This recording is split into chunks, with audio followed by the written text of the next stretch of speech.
Assalamualaikum warahmatullahi wabarakatuh. Innal hamdalillah nahmaduhu wa nasta'inuhu wa nastaghfiruh wa na'udzu billahi min shururi anfusina wa min sayyiati a'malina. May yahdihillahu fala mudhillalah wa may yudlil fala hadiyalah. Asyhadu an la ilaha illallah wahdahu la syarikalah wa asyhadu anna Muhammadan abduhu wa rasuluhu amma ba'du. Fa inna khairal kalami kalamullah wa khairal huda huda Muhammadin sallallahu alaihi wasallam. Syarrul umuri muhdatsatuha wa kullu muhdatsatin bid'ah wa kullu bid'atin dhalalah wa kullu dhalalatin finnar. Alhamdulillah, kita rafa'kan syukur kepada Allah Subhanahu wa taala yang mengumpulkan kita pada hari ini, yang telah memberikan kita kekuatan dan kesihatan untuk bersama-sama dalam majlis ilmu, yang mana ianya merupakan majlis yang terbaik untuk di antara majlis yang terbaik untuk kita persembahkan kepada Allah, dan mudah-mudahan Allah terima amalan kita. Allah berikan ilmu kita kepada kita, ilmu yang bermanfaat dan kekuatan istiqamah untuk terus beramal dan beramal sehingga kita mati di atas sunnah Rasulullah SAW. Amin ya rabbal alamin. Baik, pada hari ini kita akan bicarakan kembali kitab yang bertajuk Ensiklopedia Akhlak Salaf, yang merupakan akhlak yang terbaik untuk kita tunjukkan. Kerana tidak ada satu di antara amalan-amalan yang terbaik seperti mana amalan yakni dengan akhlak yang mulia kita ketengahkan di sisi Allah Subhanahu wa taala. Maka di sini kita akan melihat siri akhlak ulama salaf yang begitu hebat. Kerana sehari dua ni kita berada di suasana akhlak manusia ini menjadi tercemar.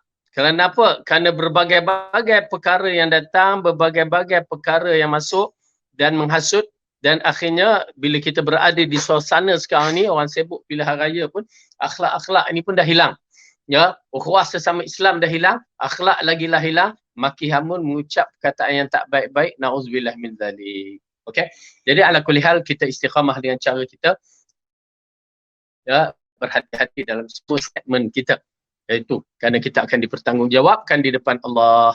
Maka waktu itu tidak ada lagi dah apa yang kita bawa melainkan apa yang kita hasilkan pada di bumi ini. Jadi kita bicarakan lagi masalah tajuk besarnya bab murah hati dan suka membantu. Pada pelajaran yang lepas, pada bab yang pertama berkaitan dalam bab ini, murah hati demi meraihkan pertolongan ilahi, dan kita telah menyaksikan bahawa kebaikan hati ini, murah hati demi meraihkan pertolongan ilahi, Allah akan membantu kita di dunia dan di akhirat.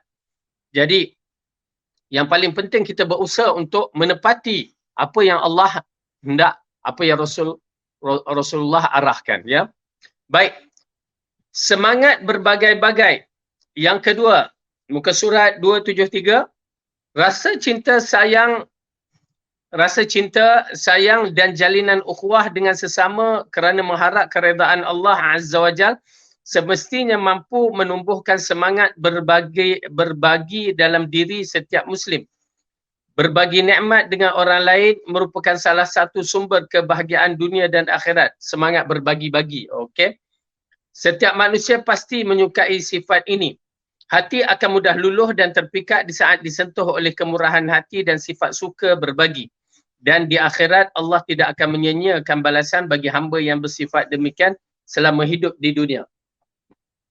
Tuan-tuan dan perempuan yang dirahmati oleh Allah Subhanahu wa taala, sifat ini adalah sifat yang mulia, suka berbagi-bagi ataupun bersedekahlah, senang cerita. Ya, itu dari sudut barang. Kalau pandangan dan pendapat tukar pandangan dan pendapat. Ya, ini semua perkara-perkara yang baik. Bagi kita, agama kita ni, agama Islam, dia memberikan satu jalan yang terbaik untuk menyelesaikan segala-galanya. Ya. Kenapa Rasulullah diturunkan rahmatan lil alamin?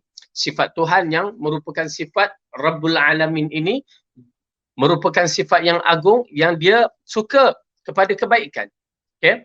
Jadi dalam bab ini kita lihat bagaimana sifat ini telah diberikan satu bab yang penting apabila kita suka berbagi-bagi. Okey, kita lihat.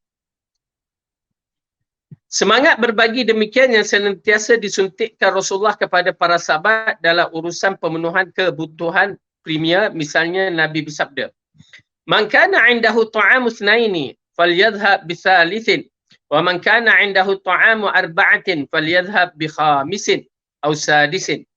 Barang siapa yang memiliki makanan yang cukup untuk 2 orang, hendaklah dia mengundang orang ketiga untuk makan bersama. Sedangkan barang siapa memiliki makanan yang cukup untuk 4 orang, hendaklah dia mengundang orang kelima atau keenam untuk makan bersama. Ya, ini di antara perkara yang menarik. Kalau kita seorang punya makan, cukuplah seorang kan. Tetapi tidak. Kita kena faham bahawa ini artinya keberkatan. Keberkatan tu bukan banyak. Keberkatan itu adalah satu perkara yang Allah limpah ruahkan kebaikan pada siri apa yang kita buat. Sama ada usia kita, diberkatkan usia kita misalnya, umur makin tua penuh dengan kebajikan. Kita kadang-kadang merasakan umur kita, cepatnya sehari suntuk ni ya, seminggu dah habis, sebulan dah habis. Rasa cepat sangat-sangat kerana tidak ada keberkatan pada ketika itu. Tetapi orang yang ada rasa keberkatan, dia akan menghayati umur dia tu, ya, dia rasa lain. Ya, penuh dengan amal-amal soleh, penuh dengan kebaikan yang dilakukan, maka dia akan rasa keberkatan. Begitu juga dengan barang-barang, ya, keuangan ataupun apa jugalah. Kalau kita lihat tuan-tuan dan puan-puan yang dirahmati oleh Allah, keberkatan pada keuangan ini, apabila kita bagi kepada mak dan ayah kita ataupun orang-orang yang kita nak membantu, kita akan mendapati keuangan kita ni, insya-Allah dia akan stabil, tetap stabil. Bahkan kadang-kadang kita rasa tak habis-habis dengan apa yang kita keluarkan. Bahkan dia akan datang pusingan itu pasal orang-orang yang memberi zakat pada tahun ini. Tahun depan dia akan dapati jumlahnya sama walaupun dia dah keluar banyak pun. Ya. Dia keluar banyak pun tapi jumlahnya sama juga ataupun lebih lagi. Dia tak akan kurang. Melalui pengalaman, ya, orang yang berbicara dalam bab ini, dia tidak akan kurang, bahkan dia lebih lagi ataupun paling kurang sama. Ya. Itu dia kehebatan orang yang berbagi-bagi, bersedekah. Oleh kerana itu Rasulullah menggalakkan kepada para sahabat. Ya Bilal, dikatakan, wahai Bilal, jangan kamu takut kepada Tuhan yang memiliki khazanah dunia, alam semesta. Ya, bersedekahlah. Ya, bersedekah. Ini mengisyaratkan bersedekah satu perkara yang dituntut. Berbagi-bagi itu dikategorikan bersedekahlah. Ya, kita bagi-bagi, kadang-kadang kita belanja kawan kan. Ya, semua benda-benda itu adalah unsur-unsur yang baik sebenarnya. Okey.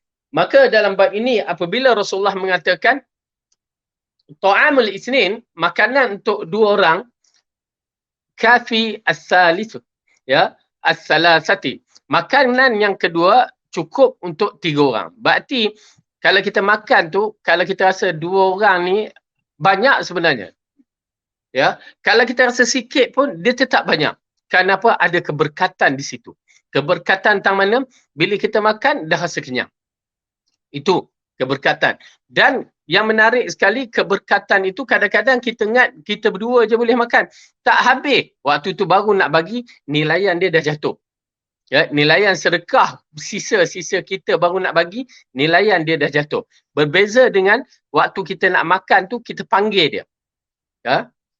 Berbeza. Waktu kita nak makan, kita panggil dia, maka pahala awal, pahala yang kita bagi itu dalam keadaan barang tu adalah fresh, barang berkualiti.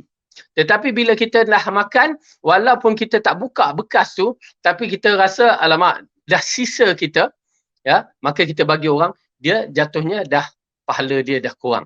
Oleh kerana itu dikatakan makanan untuk 2 orang mencukupi untuk 3 orang, dan makanan untuk 3 orang cukup untuk mana tadi? Siapa yang ada makanan untuk 2, maka panggillah yang ketiga, dan siapa yang ada makanan yang 4, maka panggillah 5 ataupun 6 orang. Maksudnya ajak orang makan sekali. Beliau juga pernah bersabda sebagaimana yang diriwayatkan oleh Abu Hurairah, ta'amul isnaini kafi salasati wa ta'amul salasati kafi arba'ah. Makanan yang 2 orang cukup untuk 3 orang. Dan makanan untuk 3 orang cukup untuk dimakan oleh 4 orang. Ya, jadi ini di antara perkara yang menarik yang perlu kita pelajari. Jadi kalau kita ada makanan lebih tak apa bagi. Kita galakkan. Tuan-tuan dan perempuan, kadang-kadang kita makan tu. Kalau setengah orang dia letak satu agak menarik lah. Ya, dia letak kat kedai mamak ke kedai, okey, ini peruntukan siapa datang makan kalau orang miskin ke apa, okey, budak-budak kadang-kadang dia buat begitu. Saya tengok budak tahfiz ke apa ke, okey, ni satu pack atau satu makanan untuk mereka dalam RM5. Okey, RM10. Okey.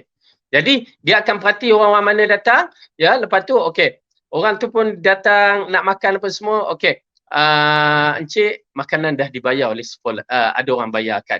Okey. Jadi begitu agak menarik. Bagi saya satu perkara yang menarik, ya, yang boleh kita beramal. Ya, terutamanya kadang-kadang kita melihat orang-orang yang miskin datang nak makan, ya, tapi dia tak mampu nak bayar lebih-lebih. Kita boleh saksikan melalui cara dia makan tu sendiri.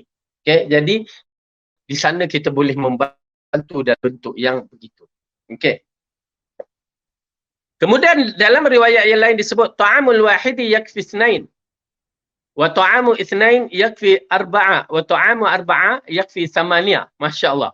Makanan satu orang itu cukup untuk dimakan dua orang. Makanan dua orang cukup dimakan untuk 4 orang. Dan begitu pula makanan 4 orang cukup untuk dimakan 8 orang. Itu kaedah orang Islam, orang mukmin ni makan, ya. Walaupun nampak sedikit tetapi untuk seorang boleh 2 orang makan. Saya teringat kerana saya bawa balik Arab Saudi ni kan, kita tengok kadang-kadang makanan yang dimakan, ialah orang Malaysia ni lain sedikit, mungkin tak kuat macam orang Arab makan kan. Kalau orang Arab seekor kambing tu 3-4 orang dah habis dah. Ya. 3, 4, 5, 6 lah kita ambil kan. 6 orang pun dah habis dah. Okey. Ini orang Arab makan nasi. Tetapi bersepah masih lagi ada sisa-sisa ni. Ini perangai yang tidak baik di sana. Ya, dia jenis makan tak habis. Ya. Tak tahu dengan cerita kaedahnya kalau makan habis tu macam Allah. Ya, benda tu aib bagi mereka. Kata mereka lah, wallahualam, kesahihan saya tak pasti. Tetapi bukan itu kaedah. Kerana saya dah berapa kali makan, bila tengok orang kita pun terikut. Order banyak-banyak, order untuk 10 orang. Ya, sedangkan kita ni orang Melayu yang makan ala kadar aja. Ya, akhirnya jadi membazir. Tapi alhamdulillah orang Melayu ni ada sifat juga, okey, bungkus, ya bagilah kepada jemaah-jemaah ke yang mana nak makan ala-ala Arab sikit. Namun begitu kita nasihat, ya, pasal saya teringat kerana orang Malaysia ni tak banyak. Kita buat 6 ekor kambing golek di Muzdalifah waktu tu, ya, dengan kapasiti jemaah dalam lebih kurang 100 lebih, ya. Tak habis kambing. Ya, lepas tu bagilah kepada budak-budak mualad Arab tu, masya-Allah habis kan. Tambahan, maksudnya daripada 6 ekor, seekor untuk mereka tu habis. Yang kita ni, dia tak habis nasi, tak habis apa, tak habis. Menunjukkan kemampuan kita tu terhad sangat. Namun begitu kita menasihatkan, ya, terutamanya kalau kita di Arab Saudi ni, ya, kalau kita makan di tempat-tempat Arab, fikir elok-elok tentang pembahagian makanan, ya, yang mana kalau kita rasa kita ni makan seorang orang Arab tu, kita ni orang Arab makan seorang, kita ni 2 ke 3 orang. Maka ambil untuk seorang, cukup. Ya, kalau tak cukup juga baru kita tambah. Tak menjadi masalah. Tetapi kalau sampai kita makan lepas tu terbiar, maka dikhawatiri dia termasuk dalam perkara yang membazir. Ya, dan kita tak mau dalam bab-bab itu. Ya. Kemudian, bahkan di dalam perjalanan, Nabi terus berusaha menanamkan semangat berbagi kepada para sahabat. Abu Sa'id Al-Khudri radhiyallahu anhu menuturkan pada saat kami melakukan perjalanan bersama Rasulullah sallallahu alaihi wasallam, muncullah seorang yang menunggangi unta sambil menengok ke kanan dan ke kiri melihat orang tersebut. Baginda bersabda, "Man kana ma'ahu al-fadlu dhahrin falya'ud bihi 'ala man la dhahra lahu, wa man kana lahu fadlun min zadin falya'ud bihi 'ala man la zada lahu." Barang siapa yang memiliki kelebihan tumpangan, hendaklah ia berbagi dengan orang yang tidak memiliki kenderaan. Dan barang siapa yang memiliki kelebihan bekal, hendaklah berbagi dengan orang yang tidak memiliki bekal. Nampak tak? Waktu itu Rasulullah berjalan, dari kisah hadis Abu Sa'id Al-Khudri ini, ya, berjalan dalam satu perjalanan, muncul seorang yang mengganti unta sambil tengok-tengok. Ya, mungkin dia rasa dia banyak, dia punya kenderaan. Kerana unta ni boleh muat 2-3 orang. Ya, muat 2-3 orang. Kuda 2 orang. Ya. Keldai seorang. Kambing tak boleh. Ya, kambing bukan untuk ditunggangi. Lembu pun bukan untuk ditunggangi.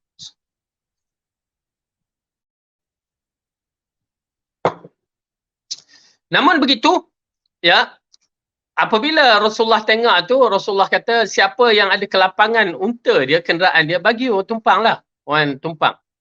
Dan barang siapa yang punya kelapangan bekalan, bagi sedikit seorang. Ya, Masya Allah, itu dia. Namun begitu kita mengatakan, zaman dahulu dan zaman sekarang ada perbezaan sedikit. Terutamanya kita ni kadang-kadang bagi orang perempuan yang bawa kenderaan, nak bagi tumpang orang yang tak kenal ni berbahaya.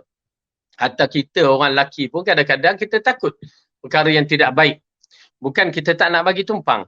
Kadang-kadang pasal bila kita membaca dalam akhbar apa semua, walaupun orang tu nampak warak, baik ya, dalam kisah akhbar yang saya baca, dia pun rasa nak bagi tumpang. Okey, dia bagi tumpang, ya, bagi tumpang.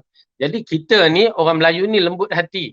Bila bagi tumpang, kalau kita nak turun ajak dia, dia tak nak turun. Okey, saya tinggalkan kereta ni dalam keadaan ya nak jaga dia aircon apa semua kan. Bila dia bagi orang tu tumpang, ya, orang tu tak nak turun, tak apa, dia pun turun kejap. Pergi-pergi balik tak ada dah kereta tu. Kereta tu dah tak ada, nampak tak macam mana?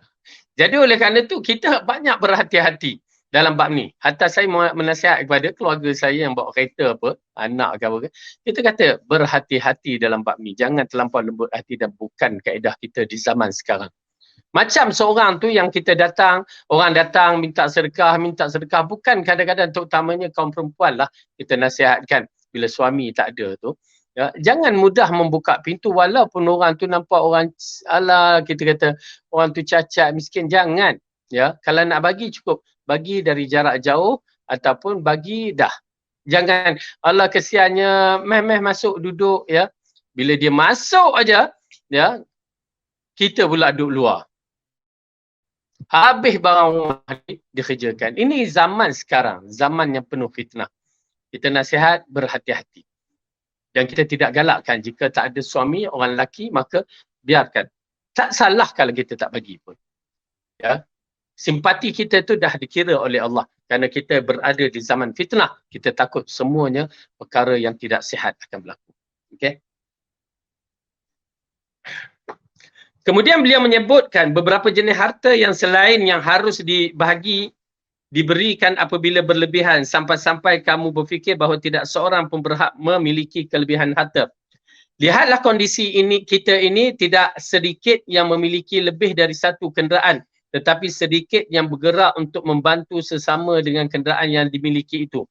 Apabila kita memiliki tanah ataupun perkebunan yang luas, sudahkah hati kita tergerak sehingga membantu fakir miskin dengan mendirikan bangunan atasnya, menanami atasnya, mengizinkan mereka mengelola kenikmatan hasilnya?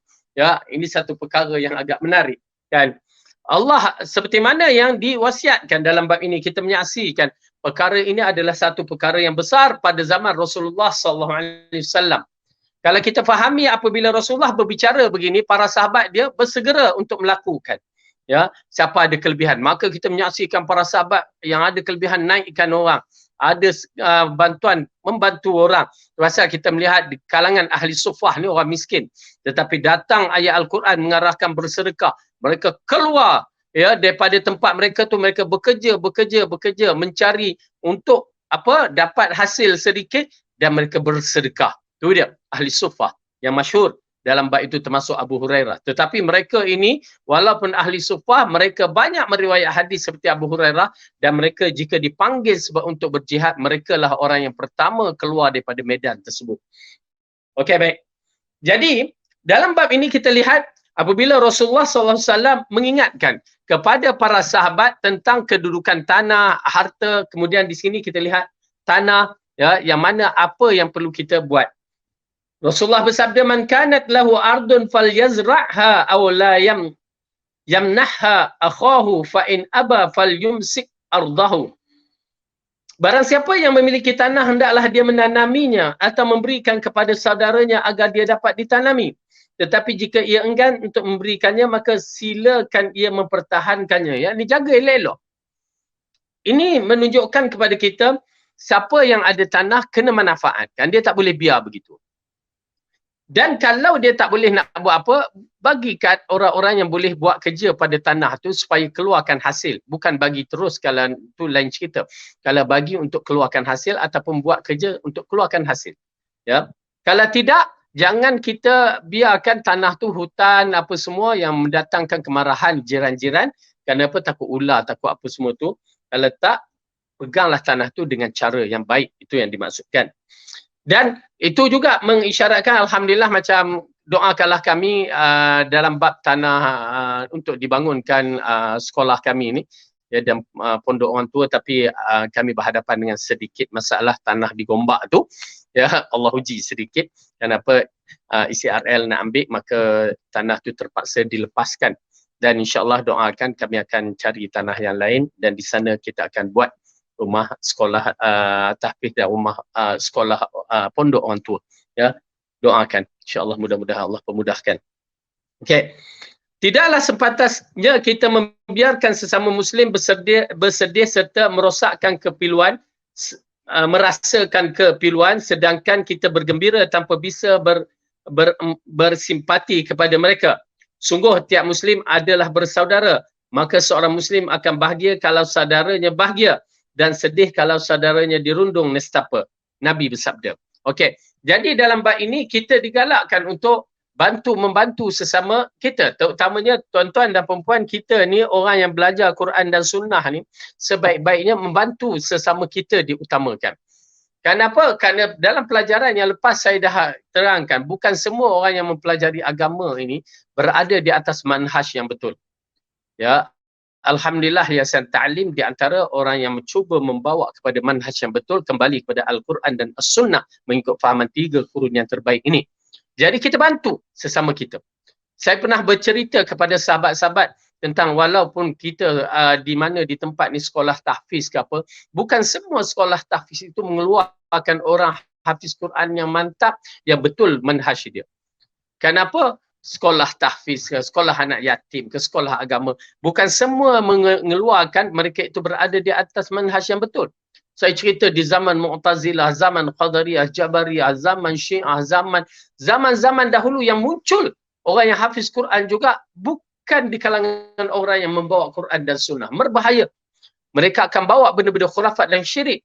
Oleh kerana itu tugas kita membantu orang-orang, ya, yang berada di bahagian Al-Quran dan As-Sunnah, kerana mereka akan hidup bersama Quran dan Sunnah dan membela. Ya, oleh kerana itu amat berhati-hati jika kita nak membantu, kerana ianya merupakan hak yang akan dipertanggungjawabkan, dan kekuatan harta ini adalah kekuatan sebenarnya. Baik, Rasulullah bersabda, "Masalul mu'minina fi tawaddihim wa tarahumihim wa ta'atufihim masalul jasadi idza ishtaka minhu 'udwan tada'a lahu sa'irul jasadi bis-sahri wal huma." Perumpamaan kaum mukmin dalam sikap saling cinta, saling berkasih dan saling sayang di antara mereka seperti satu tubuh. Apabila salah satu bahagian tubuh merasakan sakit, nescaya seluruh bahagian tubuh yang lain turut merasakan sakit yang serupa, iaitu tidak dapat tidur semalaman dan mengalami demam. Okey. Jadi ini di antara perkara yang menarik yang perlu kita lihat. Jika perkara ini berlaku kepada sesama ahli sunnah atau pendukung Quran dan Sunnah, kita akan melihat kekuatan yang cukup ajaib, ya, kerana mereka saling bantu-membantu, berkasih sayang dan bersangka baik sesama mereka. Maka ianya akan melahirkan satu generasi yang unik, kerana orang mukmin ini diumpamakan seperti satu tubuh. Sakit gigi, sakit semua tubuh badan kita. Demam kita, semua demam. Ya, itu kaedah sakit dalam tubuh badan kita. Dia tak, alah sakit gigi, badan lain tak sakit. Tak. Bila sakit gigi itu semua sakit lepas tu. Ya, atau kalau kita tengok sakit hati pun, ya, lagi sakit. Sampai sakit hati itu susah nak berubat, melainkan dengan bertaubat saja. Okey. Pada satu ketika Abu Jarrah Al-Hujaimi menemui Rasulullah lantas berkata, "Wahai Rasulullah, kami adalah kaum yang tinggal di pendalaman.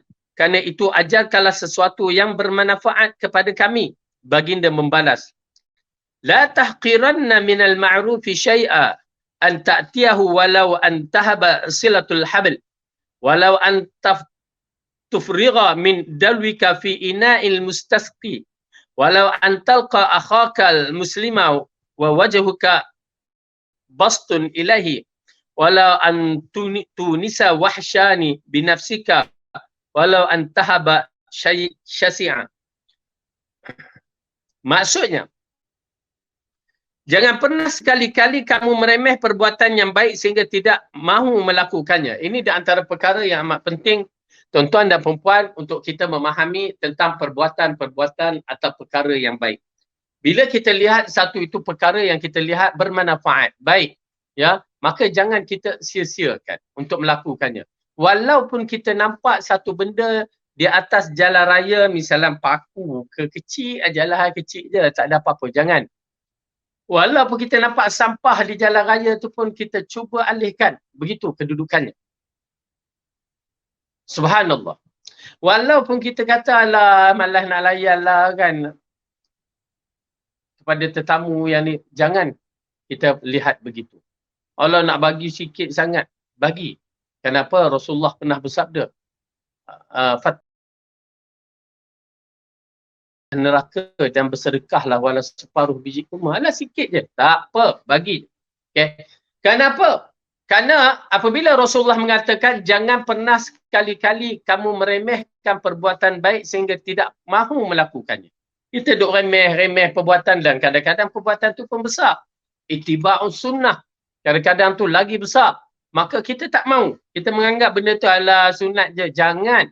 Kerana apa? Kerana padanya ada syurga. Kemudian, berbuat baiklah walaupun sekadar dengan memberi sambungan tali. Kita buat baik walaupun nak sambung tali. Ya, subhanallah. Atau menuangkan air dari bekasmu ke bejana orang yang memerlukannya. Ya, ini di antara acara-acara yang kita lihat. Banyak acara ini boleh dibuat orang-orang haji.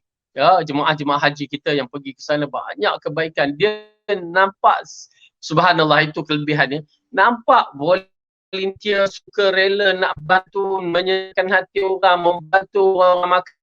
Bahkan program yang baru ni, waktu saya dengan grup MKM Travel, ya, yang mana kita haji tahun ini, kita buat collection, memberi makan orang-orang miskin ataupun orang-orang jemaah haji itu, ya, dalam lebih daripada 80,000 rial kita sediakan. Masya Allah kan.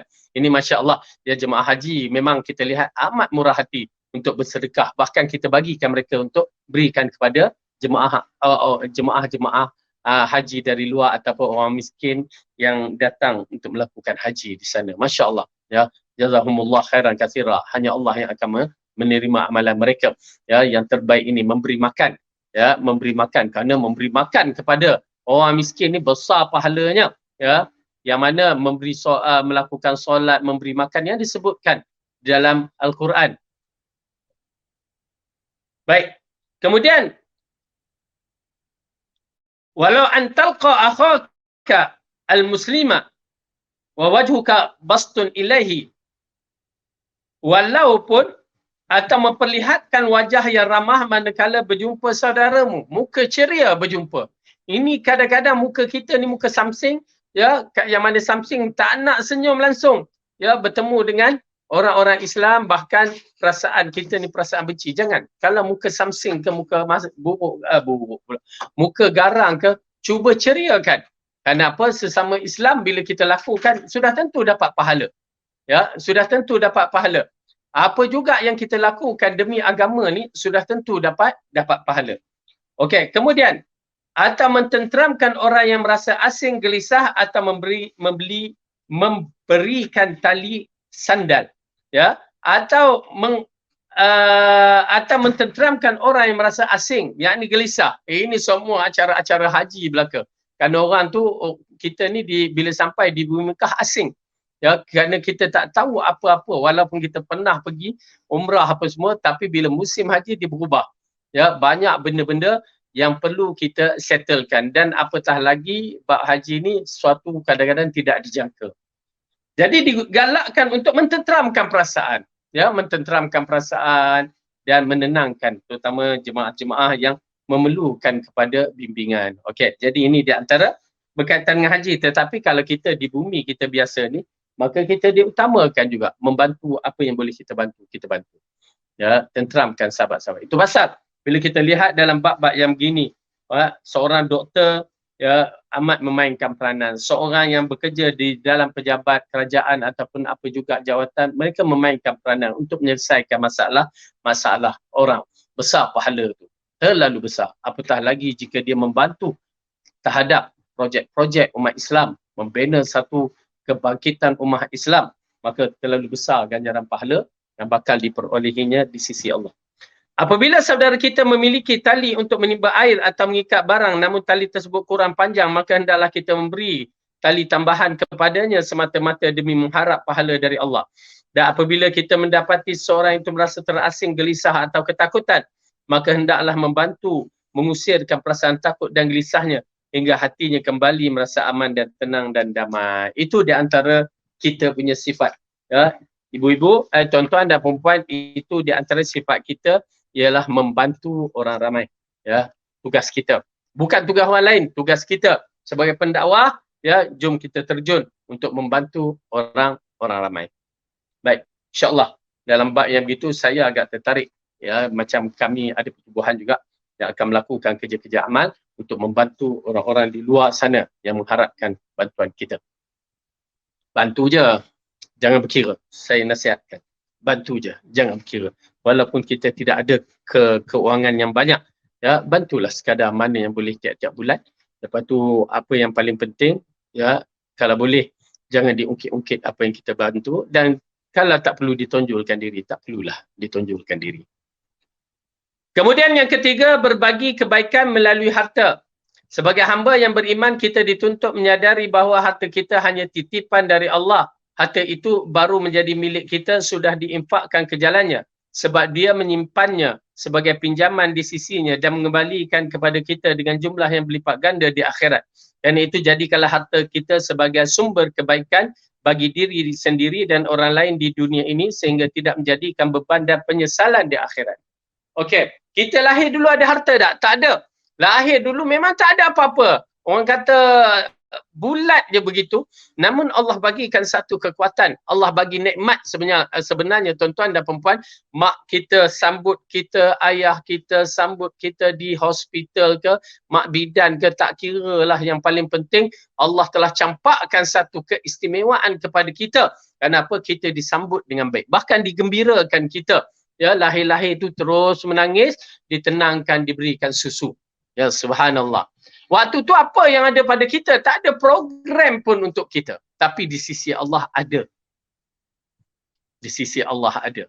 Itu pasal Allah keluarkan kita untuk menjadi khalifah, diberikan pinjaman kepada kita kehidupan dunia ini. Bagaimana kegunaan yang kita nak guna? Ini adalah pinjaman. Maka Allah katakan, ya, melalui ayat-ayat dan hadis Rasulullah SAW mengingatkan bahawa kita simpankan harta ini untuk persiapan kita nun di akhirat kelak. Maksudnya bila kita simpan, macam kita ni, waktu kita bekerja sebelum kita pencen, kita ada KWSP, itu bentuk simpanan. Dan kita juga menabung, kan? Maka tabungan itu kita guna untuk apa? Pertama untuk kecemasan. Macam KWSP untuk hari tua kita, misalnya. Ya. Tuan-tuan dan perempuan, itulah simpanan yang kita lakukan untuk persiapan pada hari-hari tua kita. Tapi itulah, kadang-kadang belum sampai hari tua, kita dah mati. Macam seorang hamba Allah tu, dia pension 63 tahun, tahun itu juga dia mati. Ya, dan guna KWSP dia. Tetapi, yang menarik sekali dalam bab ini, simpanan yang kita nak buat ini adalah simpanan yang kita nak simpan di dunia, ambil di akhirat. Itulah sedekah-sedekah jariah yang kita lakukan, sedekah amalan-amalan soleh yang berbagai-bagai itu. Itulah simpanan-simpanan kita nun yang bakal kita ambil di akhirat. Macam hari ni kita simpan duit dalam bank, kita bawa kad tu sampai ke Arab Saudi, kita cucuk aja boleh keluar duit. Kan? Begitu juga dalam bab ini, kita simpan di dunia bekalan kita ni nanti tak kira kerana usia kita, kita tak tahu kalau kita mati muda, alhamdulillah simpanan tu dah ada. Kalau mati tua pun tak menjadi masalah, simpanan tu dah ada. Oleh kerana tu, dalam bab harta, dia kedudukannya istimewa sedikit. Kita menyimpan di dunia, kita ambil di akhirat. Tetapi, bank di sisi Allah ataupun simpanan di sisi Allah, dia akan mengembangkan, Ya, mengembangkan. Kita tahu kalau kita nak bisnes, kita nak simpan modal, tujuan kita nak dikembangkan. Ya, kita nak dapat bertambah. Begitu juga di akhirat. Apabila kita simpan hari ini, yang dalam hadis Rasulullah mengatakan seorang itu bersedekah dengan sedikit, lalu dikembangkan, dibesarkan sehingga sebesar bukit, sebesar gunung. Jadi begitulah sedekah yang kalau kita lakukan, dia akan berkembang di akhirat kelak dan ia menjadi bekalan yang terbaik untuk kita. Yang pertama, sedekah dan hadiah. Ketika menyisihkan sebahagian harta yang dimiliki untuk membantu orang yang memerlukan atau memberi manfaat kepada orang lain, yakinlah bahawa Allah akan menggantinya dengan sesuatu yang lebih bernilai. Ya, Allah akan menggantikannya yang lebih bernilai. Minda kita set tu, kalau kita tak set, kita tak mampu nak bersedekah. Dan peruntukan, bayangkan peruntukan zakat itu 2.5%. Ya, 2.5%. Berarti sedikit. Itu yang zakat. Yang sedekah ini tidak ada nilainya, tetapi janganlah lebih daripada 1/3. Okay. Jadi, dalam bab sedekah ini kita menyaksikan Allah tidak akan biarkan ya sesuatu yang baik awak kita sedekahkan ini, melainkan Allah akan balas yang baik. Dalam firman-Nya, a'udzubillahi minasyaitonirrajim. Wa ma anfaqtum min syai'in fahuwa yukhlifu wa huwa khairul raziqin.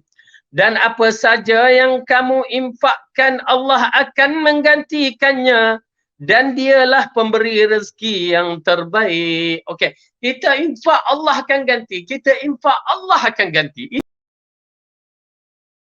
Harta yang kita miliki ini bagi Allah, Allah akan ganti, dan ganti. InsyaAllah. Masalahnya kita tidak percaya. Ya, kita bukan tak percaya Ustaz. Macam tergoyang lagi.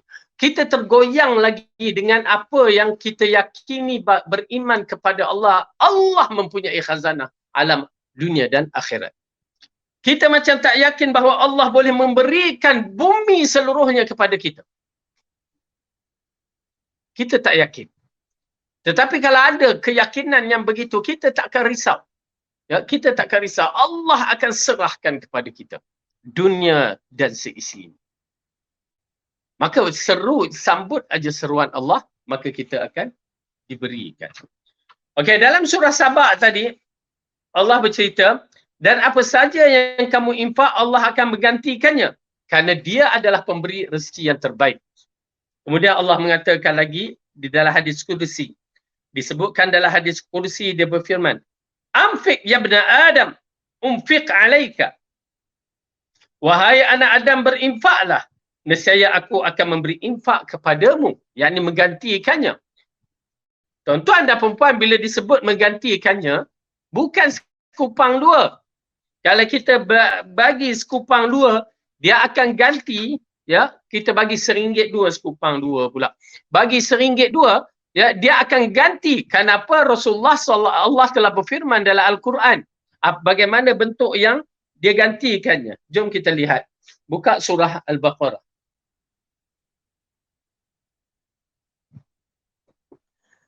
Surah Baqarah juzuk yang ketiga. Allah berfirman pada ayat yang ke-261. Okay, kita ini ayat sedekah, ayat zakat, ayat infak. Kita tengok ya, buka muka surah Al-Baqarah juzuk yang ketiga, ayat yang ke-261, muka surat 44 kalau yang Quran Rasam Osmani ini.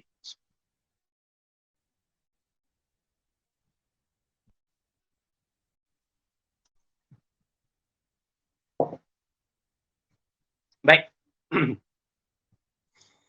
Ini ayat sedekah ya. Ayat sedekah, ayat infak, ayat yang batalkan sedekah, dan Allah cerita beberapa perkara ni. A'udzu billahi minasy syaithanir rajim. Mathalul ladzina yunfiquna amwalahum fi sabilillahi kamathali habbatin ambatat sab'a sanabil kamathali habbatin ambatat sab'a sanabila fi kulli sumbulatin mi'atu habbah wallahu yudha'ifu liman yasha' wallahu wasi'un alim. Perumpamaan nafkah yang dikeluarkan oleh orang-orang yang menafkahkan hartanya di jalan Allah adalah serupa dengan sebutir biji benih yang menumbuhkan 7 tangkai. Pada tiap-tiap tangkai 100 biji, Allah melipat gandakan ganjaran bagi sesiapa yang dikehendakinya. Dan Allah maha luas kurniaannya lagi maha mengetahui. Okey, Allah bagikan perumpamaan seorang yang menginfakkan harta itu diperumpamakan dengan sebiji benih. Ahli-ahli pedagang, ahli peladangan dia akan tahu. Siapa yang pernah buat kerja padi dia akan tahu. Siapa yang pernah pegang batang padi yang hidup tu, yang dah tumbuh buah itu, dia akan tahu. Kalau dia tak yang mana tak biasa dengan tu, dia tak akan nampak. Mungkin dia pegang gandum, dia duduk di Amerika ke, di negeri-negeri barat ke, dia akan pegang gandum tu. Ya, gandum tu sifat seperti padi juga. Yang mana satu batang tu dia ada tangkai. Tapi kalau yang tak biasa tu, dia tak tahu mana rupa padi pun tak tahu. Ya, macam mana rupa padi? Yang dia tahu makan nasi lemak, makan nasi kabu, nasi itu je yang tahu. Ya, saya tak tahulah mana rupa padi. Yang tak saya tahu dah jadi beras. Okay, itu pun nak dapat yang orang kata antah tu pun susah dah sekarang kan. Ya, alhamdulillah Allah bagi kemudahan. Tapi zaman saya dulu saya terjun ke medan bendang tu, sawah tu itu biasa. Masa kita kenal padi, gatal-gatal miang padi itu dah biasa dah. Tangkap ikan dalam parit tu, pegang ikan ke pegang ular pun dah tak peduli dah. Tangkap tu angkat-angkat tengok. Kebiasaan tak adalah kena ular. Ya, ada yang orang tu masuk tangan dalam lubang tu keluar-keluar tu dia panjang nak belut rupanya ular kan. Okey, itu biasa dah. Okey, tapi nak menceritakan tentang padi tu, pada biji yang benih satu tu dia akan keluar sebatang pokok dia tu dan padanya ada tangkai, dan pada tiap-tiap tangkai itu ya ada biji benih yang disebutkan dalam Al-Quran sebiji dikeluarkan tangkai itu, dan tangkai itu ada 7 tangkai. Dan pada tiap-tiap satu tangkai ada 100 benih, 100 biji. Nak mengisyaratkan kepada kita bagaimana Allah kurniakan sedekah kita tu. Allah dah cakap, saya beriman dengan Al-Quran. Allah bercakap bukan kelentung. Kalam Allah, wajib kita beriman. Bila dia kata begitu, dia akan bagi begitu. Itu Allah. Dia bukan kata orang berjanji lain, bila dah dapat lain. Dia lain. Allah tidak begitu. Dia akan bagi apa yang dikatakan wala yukhliful mi'ad. Allah tidak akan melanggari janji dia. Maka satu benih yang diberikan, diumpamakan, keluarkan satu tangkai, satu batang yang mana ada 7 tangkai, dan setiap tangkai 100 benih, dan dia keluar 7 tangkai, 700. Dan perumpamaan sedekah kita, jika kita bagi RM1, maka dia akan kembang di sisi Allah menjadi 700 ringgit campur dengan benih kita tu. 701. Tetapi ini menjadi 700, berarti banyak. Dan dia akan murahkan rezeki kita di muka bumi ni. Kita, permulaan memang menjadi kacau. Syaitan mengganggu. Tuan-tuan dan perempuan, tidak dinafikan. Syaitan mengganggu. Syaitan mengganggu. Orang yang nak memberi zakat, saya tahu kedudukannya. Bagaimana perasaan tu. Dia datang, syaitan tu datang. Nak bagi zakat emas tu, dia ada simpanan emas tu. Syaitan datang.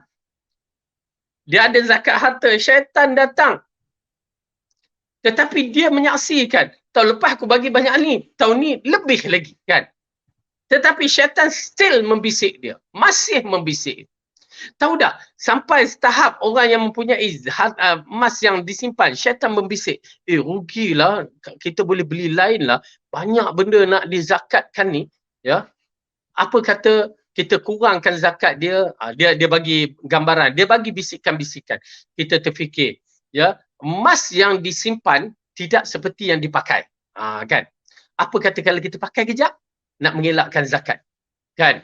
Jahat. Syaitan bisik begitu. Pakai. Lalu dipakai. Pakai dalam masa seminggu. Lepas tu dia kata, ini termasuk mas pakai. Kan? Jadi bila mas pakai, hukum dia berbeza. Dia pakai tapi dibayar dalam bentuk simpanan juga. Itu lain. Itu syaitan terkena. Tetapi kalau orang yang cuba nak lari daripada zakat, itulah di antara perkaranya. Allah banyak. Ya, tuan-tuan dan perempuan. Cuba tengok. Kita langkau sedikit ayat surah Baqarah tadi. Cuba tengok ayat yang ke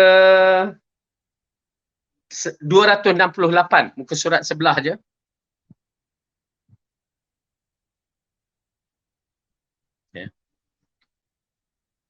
أعوذ بالله من الشيطان الرجيم الشيطان يعدكم الفقر ويأمركم بالفحشاء والله يعدكم مغفرة منه وفضلا والله واسع عليم. Syaitan menjanji menakut-nakutkan kamu dengan kemiskinan dan menyuruh kamu berbuat kejahatan, yakni kikir kedekut, sedangkan Allah menjanjikan untukmu keampunan daripada dan kurniaan tambahan, dan Allah maha luas kurniaannya lagi maha mengetahui. Okey. Allah mengatakan di sini syaitan menjanjikan rugi kamu, miskin kamu, habis duit kamu. Memang orang yang nak bayar zakat dia akan kena dalam bab-bab ini. Kena, perasaan dia tu begitu. Dia nak keluar teragak-agak kan. Saya katakan tuan-tuan dan puan-puan, keluar. Bagi, jangan berkira. Bagi seperti mana yang Allah arahkan 2.5% tu, bagi. Dah. Tapi saya nasihat bagi kepada tempat yang betul. Itu amat penting. Ya. Kemudian dah bagi, ya, lupakan. Forget it. Termasuk bab sedekah, kalau dah bagi, lupakan. Dia kena padam tu, kalau boleh biar tak ingat dah. Ya.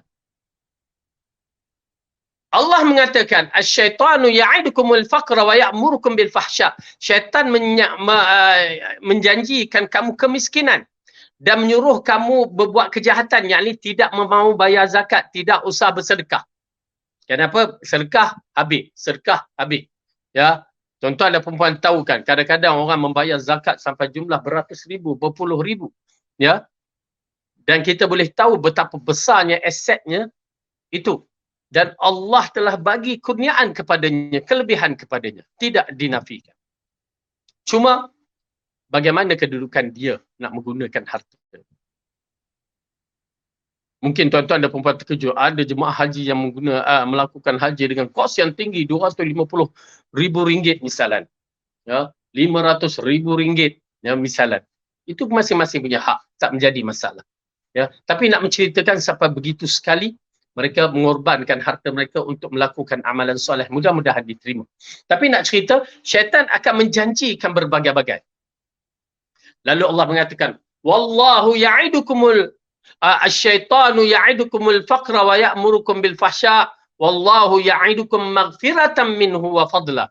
Allah menjanjikan kalau kamu buat pengampunan untuk kamu.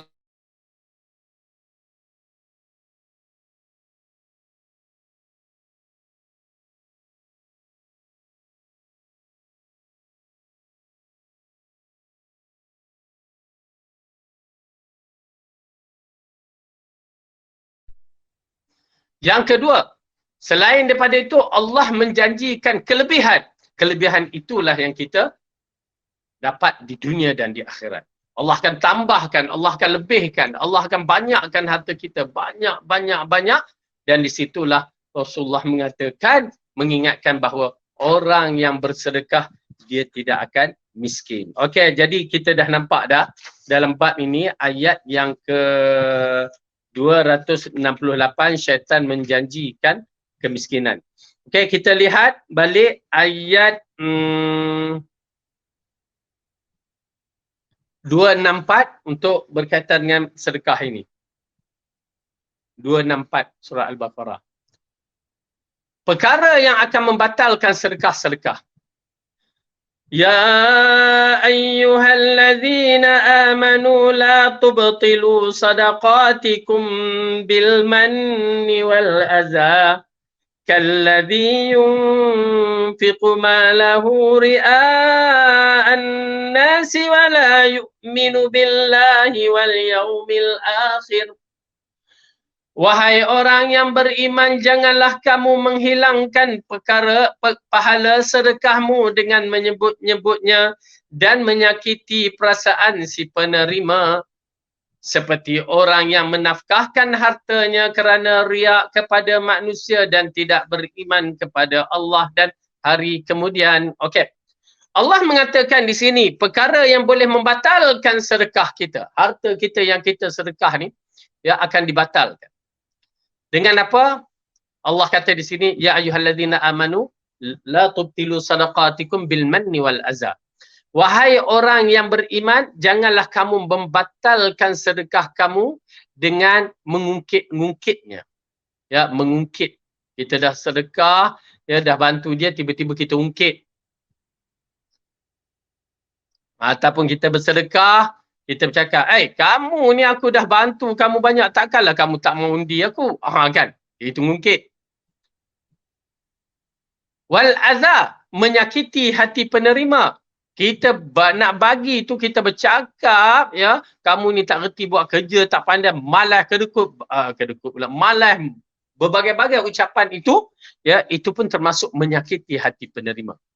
Mengungkit dah satu bab, menyakiti hati si penerima. Mungkin tuan-tuan dan puan-puan pernah tengok klip video orang yang nak bersedekah tu dia, ya, dia marah, dia cakap berbagai-bagai cakap, ya, sampai kata berbagai yang kita nampak perbuatan itu tidak sihat. Cara begitu bukan cara kita. Ya, nak bagi, tak nak bagi dah. Ya, nak berdakwah lain cerita. Tapi bukan cara yang begitu. Ya. Baik. Kemudian seperti mana kalau juga dia menyakiti, dia ambil tu, dia campak aja. Dia campak aja. Nah, ambil ni. Oh, amboi. Yes. Terasa orang, ya. Terasa orang. Bila ada perasaan terasa tu, maka berhati-hati. Mungkin itu perkara yang boleh merosakkan amalan sedekah kita. Yang ketiga, amalan sedekah kita akan terbatal dengan menunjuk-nunjuk riak. Ya, kita keluarkan cek sebesar bangunan, ya, supaya senang kamera tu nampak apa jumlah cek tu apa semua. Ya, nauzubillah. Itu saya tak boleh kata apa-apa kerana itu masing-masing punya hal. Ya, niat masing-masing. Tetapi kalau niat nak memungkitkan, maka dia akan niat nak riak, maka dia akan membatalkan. Yang keempat adalah bersedekah sedangkan dia tidak beriman kepada Allah dan hari akhirat. Dia orang kafir. Ya, dia bersedekah. Maka akhirnya terbatal. Pasal kalau orang kafir buat masjid sekalipun hebat macam mana pun, tak apalah dia nak buat, itu lain cerita. Tetapi tidak ada pahala baginya. Ya, tidak ada pahala baginya. Jadi, tuan-tuan dan puan-puan, kita menyaksikan pertama, Allah akan menambahkan harta sedekah kita itu berganda-ganda. Pada ayat Quran yang kita baca ni. Dan yang kedua, syaitan akan membisikkan, mengganggukan kita supaya jangan keluarkan zakat ataupun bersedekah. Kita lawan. Pertama, kita sambut seruan Allah untuk bersedekah, ganjaran yang berlipat ganda. Dan kedua, kita lawan syaitan yang cuba menghalangkan kita sedekah. Dan seterusnya Allah memberikan khabar kepada kita yang mana bersedekah akan terbatal dengan 4 ciri ini. Apa dia? Pertama, mengungkit. Yang kedua, menyakiti hati si penerima.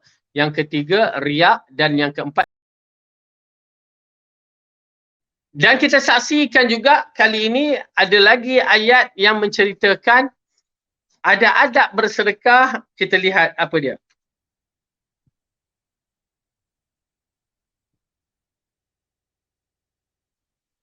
Okey, cuba kita buka ayat 267 juga surah Baqarah. 267.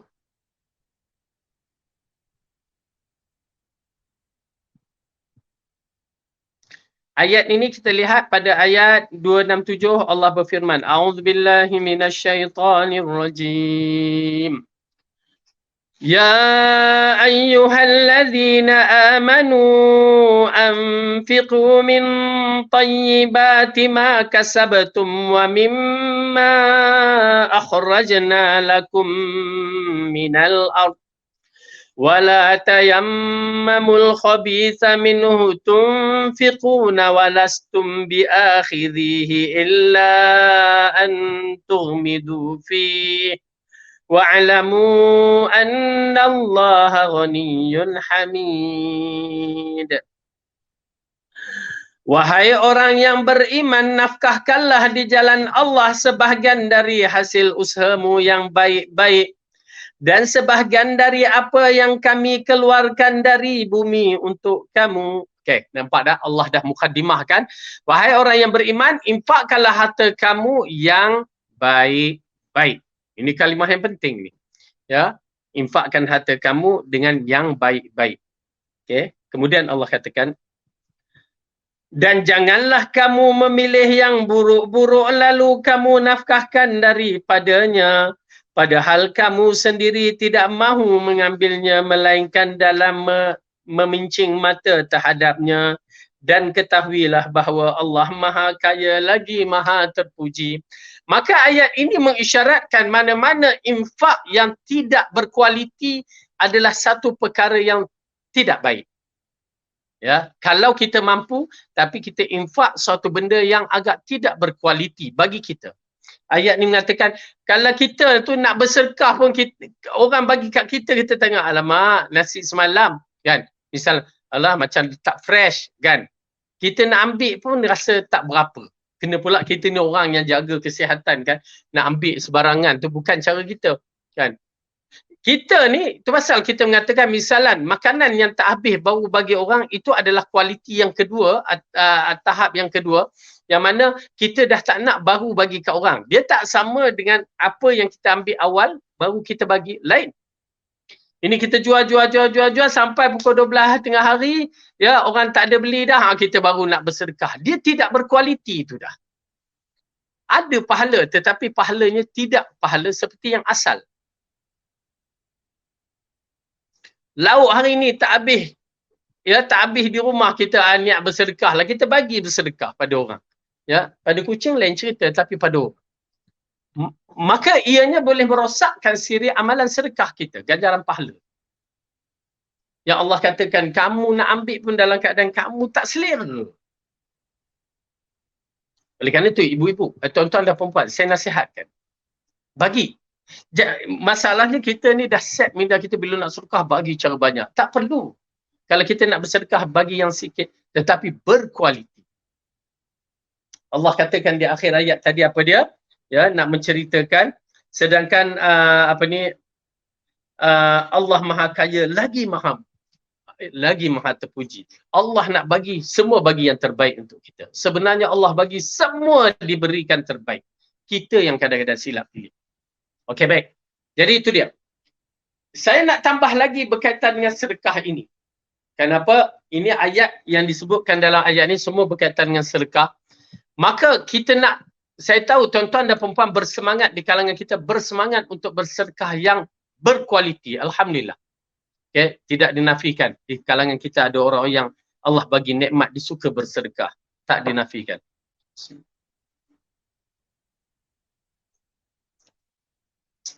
Ada orang yang suka solat sunat, ada orang yang suka berpuasa, ada orang yang suka menuntut ilmu. Dan saya di kalangan orang yang suka menuntut ilmu. Bukan apa? Dia terasa manis waktu menuntut ilmu. Bayangkan kita baca kitab, sikit dah dapat poin tu, rasa seronoknya ilmu. Kan? Begitu juga kedudukan orang yang bersedekah, dan berbagai-bagai. Okey, baik.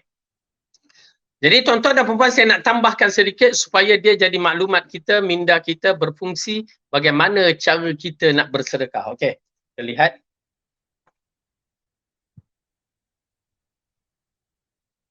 Dan kita dah faham konsep bersedekah harta, bersedekah hatta senyum itu pun sedekah. Itu kita tak bicarakan dalam bab ini, kita bicara tentang harta. Okey. Cuba buka surah Al-Insan juzuk yang ke-29, ayat surah yang ke-76.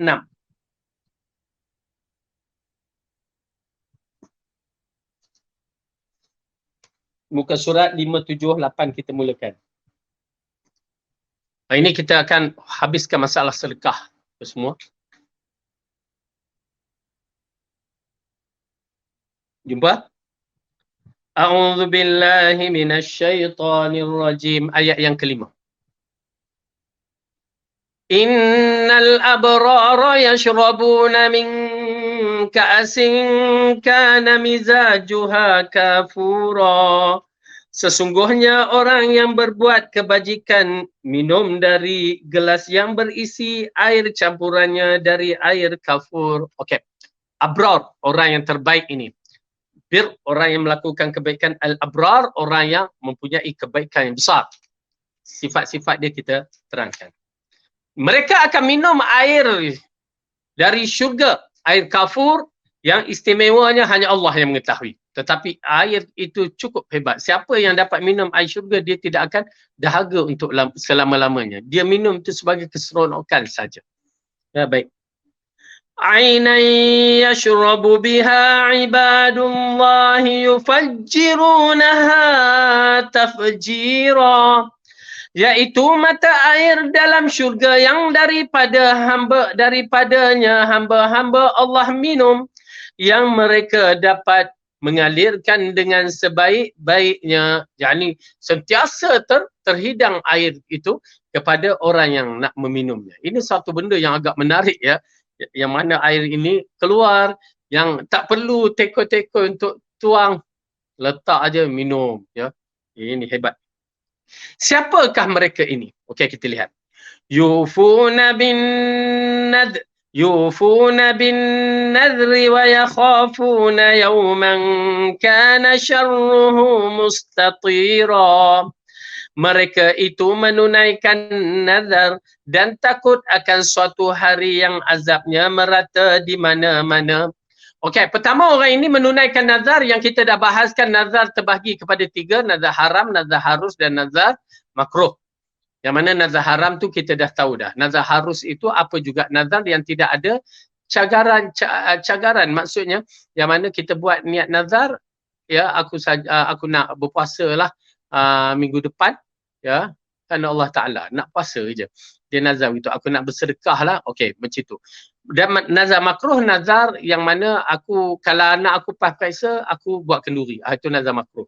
Ya, dia macam, kalau Allah tak bagi pas, aku tak nak buat kenduri dengan Allah. Kan, macam tu. Ulama katakan. Jadi itu makruh. Yang dimasukkan ayat ini adalah menunaikan nazar yang harus itu. Tanpa sebab. Ya. Dan juga yang kedua kerana takut pada hari yang mana hari yang menggerunkan azab di mana-mana. Kemudian Allah tambahkan sifat orang abrar ni, wa yut'imuna at-ta'ama 'ala hubbihi miskinan wa yatiman wa asira. Dan mereka memberi makan yang disukainya kepada orang-orang miskin, anak-anak yatim dan orang-orang yang ditawan. Okey, nampak tak? 3 orang ini Allah sebutkan kalau kita bagi makan kerananya, maka kita akan mendapat satu keistimewaan di kalangan orang yang abrar. Tetapi kalau kita lihat apa Allah katakan, sesungguh dan memberi makan yang disukainya, memberi makan yang disukainya, satu makan yang istimewa yang kita suka, bagi orang lain pun orang lain suka. Tu dia. Ya. Makanan yang kita suka bagi kat orang lain pun suka. Bukan makanan yang kita suka bagi kat orang lain tak suka. Misalan, ya, kita ni suka tempoyak. Bagi orang Jepun makan tempoyak, maaf kata, pening kepala dia. Kita ni suka makan petai. Orang lain nak cium petai pun tutup hidung. Ya, tak. Dia makan yang kita suka dan bersesuaian dengan orang yang nak bagi makan tu. Kepada orang yang nak makan tu. Okay. Dan beri makan kepada fakir miskin dan anak yatim. Orang tawanan mungkin dah tak ada. Berarti ada 2 ruang lagi, orang miskin dan anak yatim. Dan itulah saya katakan tahniah kepada sahabat-sahabat yang membuat infak di bumi Mekah itu sebanyak 80,000 collection yang kita buat untuk bersedekah. Masya Allah. Ya, itu di antara perkara yang baiklah yang kita akui. Baik. Kemudian Innama nut'imukum liwajhillahi la nuridu minkum jazaa'an wala syukura. Sesungguhnya kami memberi makanan yang terbaik itu kepadamu hanyalah untuk mengharap keredaan Allah. Kami tidak menghendaki balasan dari kamu dan tidak pula ucapan terima kasih. Kita bagi kerana Allah, tak mengharapkan apa balasan dan tak mengharapkan ucapan terima kasih. Ingat tu dalam minda kita. Makanan yang terbaik kepada dua orang ini dan tidak dua kelompok, tiga kelompok ini dan tidak mengharapkan ucapan balasan dan tidak mengharapkan ucapan terima kasih. Hatta Syekh Saleh Ibnu Saleh Al-Utsaimin, Syekh Saleh Ibnu Utsaimin mengatakan, apabila kita bagi makan kepada orang miskin, ya, lalu kita kata doakan untuk saya, cukup, itu pun sudah tidak termasuk dalam kategori ini. Tak payah nak ucapkan, ya, minta doakan untuk dia. Kalau dia doa, itu lain cerita, alhamdulillah, amin, kan. Tetapi kalau dia tak berdoa, tak apa, kita bagi kerana Allah. Dan tak payah kalau orang tu tak cakap terima kasih, amboi tak cakap terima kasih, cakaplah terima kasih, ya. Kalau untuk mengajar dia mungkin boleh. Tetapi kalau nakkan terima kasih dari mulut dia tu, maka di situ tak boleh. Tak akan menerima ganjaran yang terbaik ini. Okay? Jadi kita dah nampak, pertama kita buatkan menunaikan nazar, kemudian takut kepada hari akhirat. Yang ketiga, apa dia?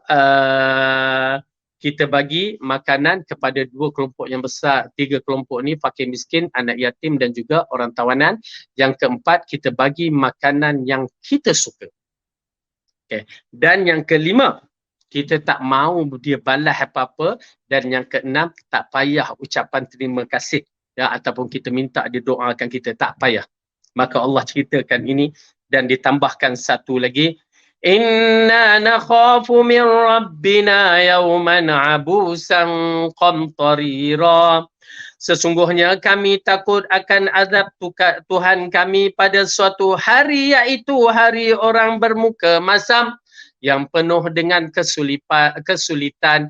Jadi kita takut pada hari tersebut yang mana orang bermuka masam. Maksudnya muka dalam keadaan berkerut, takut, gelisah, kan. Waktu itu apa berlaku? Kesan daripada sedekah makan kita ini dan menunai nazar itu, Allah katakan apa?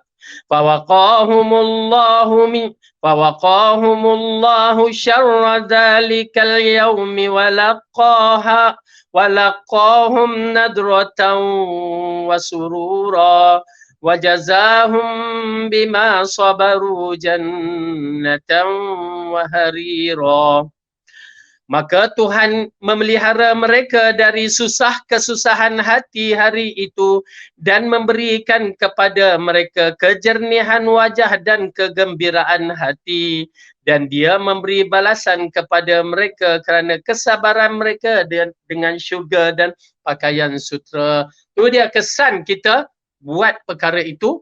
Nampak? Akhirnya Allah bagi kita ceria di mahsyar. Di saat orang bermuka masam, kita ceria di mahsyar. Dan kita pun di antaranya perkara yang menarik, hati kita tenang. Tuan-tuan dan perempuan, bila hati kita tenang di dunia, ya, kita selesa di dunia. Dan kalau kita tenang di akhirat, maka kita selesa di akhirat. Baik, kita habiskan ni. Para salafus soleh membiasakan bersedekah pada setiap hari meskipun hanya dengan sesiung bawang. Masya Allah. Tahukah mengapa? Kerana mereka tidak ingin meluputkan dari doa malaikat orang yang berbagai kenikmatan dengan bersedekah. Rasulullah bersabda, Ma min yawmin yusbihu ibadu fihi illa malakani yanzilani fayaqulu ahaduhuma Allahumma a'ti mumfiqan khalafa. Wa yaqulul akhar Allahumma a'ti mumsikan talafa. Cantik hadis ni, ya. Tuan-tuan dan perempuan, cantik sangat-sangat. Setiap pagi hari turunlah dua malaikat kepada hamba manusia. Salah satu berdoa, Ya Allah, berikanlah balasan yang baik kepada orang yang bersedekah. Sedangkan yang satu lagi berdoa, Ya Allah, timpakanlah kesusahan, kemusnahan atas orang yang kedekut menahankan hartanya. Jadi kalau inilah tabiat tuan-tuan dan perempuan bersedekah. Tiap-tiap hari pun bersedekah.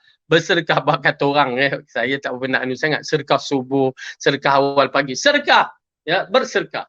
Kalau agak takut sangat nak sedekah, jom sedekah dengan saya. Okey, kita nak buat projek bangun sekolah tahfiz dan juga pondok orang tua, jom bersedekah. Baik.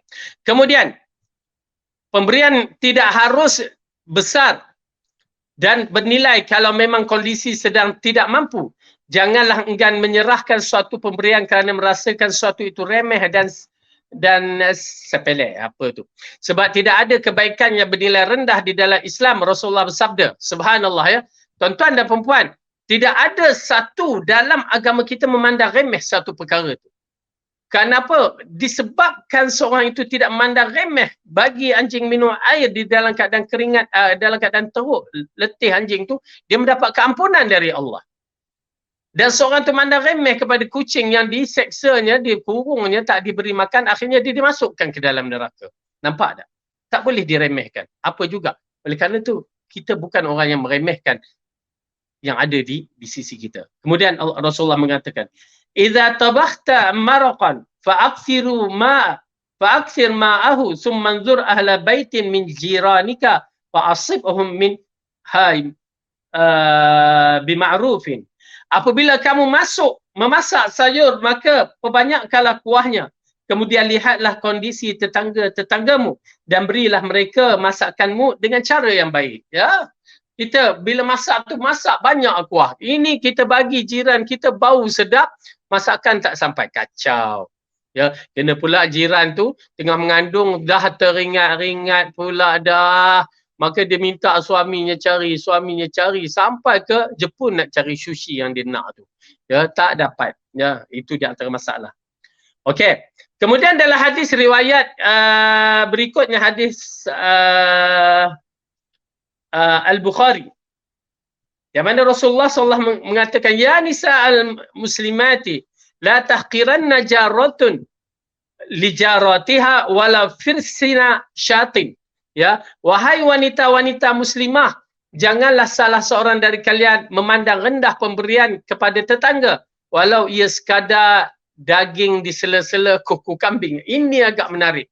Ya, saya keluarkan hadis itu sewaktu baru ni di Mekah, pergi satu kedai makan, ya, tiba-tiba mereka order makanan sup kaki kambing, bukan kaki dia paha tu. Tapak kaki kambing, kasut kambing tu. Ya, subhanallah, saya kata sadaqah Rasulullah dalam bab hadis yang begini. Jangan pandang remeh. Ya, jangan kita ala apalah jiran ni tak ada apa ke, bagi kaki kambing, bagilah kaki paha kambing ke, kan? Jangan. Rasulullah kata jangan. Ya, jangan memandang remeh, bagi je. Zaman sekarang lagi tak menjadi masalah lah, kaki ayam bagi. Kadang-kadang tengok-tengok kaki ayam kuku tu ada lagi dahsyat. Ya, makan je lah. Okey. Yang kedua, pinjaman kemurahan hati dalam harta tidak selalu di-identik dengan memberikannya, tetapi juga dengan meminjamkan kepada orang yang memerlukannya. Wang misalnya, pinjaman wang diberikan tanpa bunga dan sebisa mungkin dengan perjanjian lunak. Apabila seorang meminjam wang itu dengan ikhlas, niscaya Allah akan membalas kebaikan tersebut.